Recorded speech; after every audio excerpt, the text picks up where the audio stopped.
The letter my mother never opened. I was 31 years old when I found the letter. It was hidden inside an old wooden box beneath my mother's bed, buried under faded photographs and birthday cards that smelled of dust and time. I wasn't looking for secrets that day. I was simply trying to clean her room while she rested in the hospital. The doctor said she would recover, but when someone you love has spent 3 nights connected to machines, you start preparing yourself for conversations you never had and words you never said. That's when I found the envelope.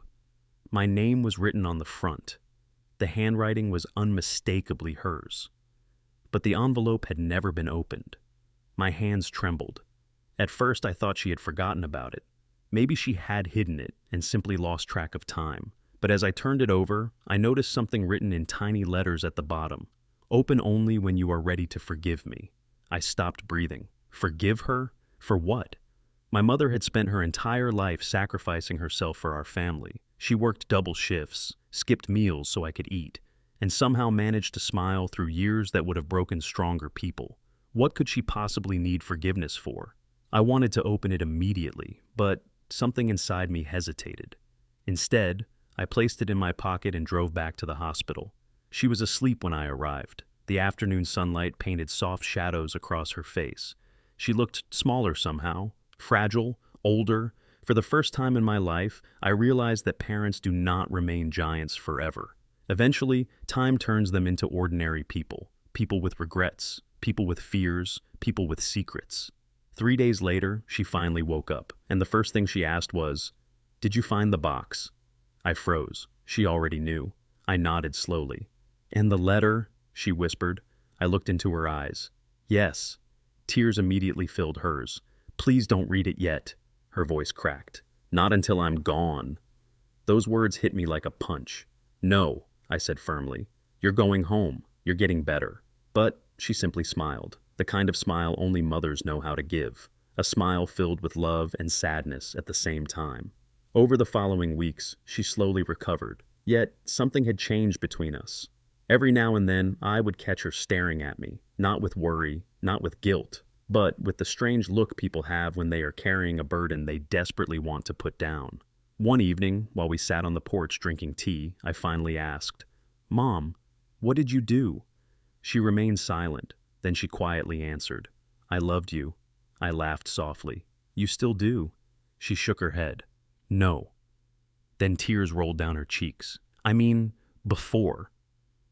I didn't understand, and she couldn't continue. Months passed. Life slowly returned to normal, or at least it pretended to. But deep inside, I knew the answer I was searching for was trapped inside that envelope. And every day, it called to me. Then, 6 months later, everything changed. My mother passed away peacefully in her sleep. The call came at 4 in the morning. By sunrise, my world had become unbearably quiet. People filled the house, neighbors, relatives, friends. Everyone shared stories, everyone cried, everyone said she had been an angel, but all I could think about was the letter. After the funeral, when the last guest had left and silence finally returned, I sat alone in her room.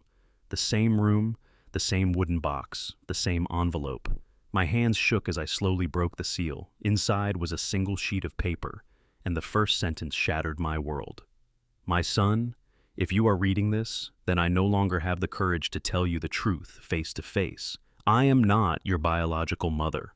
I stopped reading. The words blurred. My chest tightened. No. Impossible. It had to be a mistake. But the letter continued. 31 years earlier, she had been working as a nurse when a terrible accident left a young couple dead. Their baby survived. Me. No relatives could be found. And while the authorities searched, she cared for me day and night. Weeks became months. Months became years. Eventually, she adopted me. But fear controlled her. She feared that one day I would hate her for hiding the truth. She feared losing the only person she had ever loved more than herself. And so, she remained silent. For 31 years. At the bottom of the page, one final sentence waited. "I may not have given you life, but you gave meaning to mine." I broke down, completely, because suddenly, every memory flooded back. The nights she stayed awake when I was sick. The extra jobs she worked. The birthdays she somehow made magical, despite having almost nothing. The sacrifices, the hugs, the love. And I realized something that changed me forever. Blood creates relatives. Love creates family. People spend their lives searching for extraordinary heroes. But sometimes, the greatest heroes are ordinary people who quietly choose love every single day.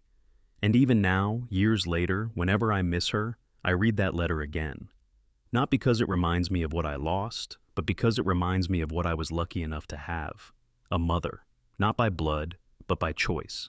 And perhaps that is the purest kind of love this world will ever know.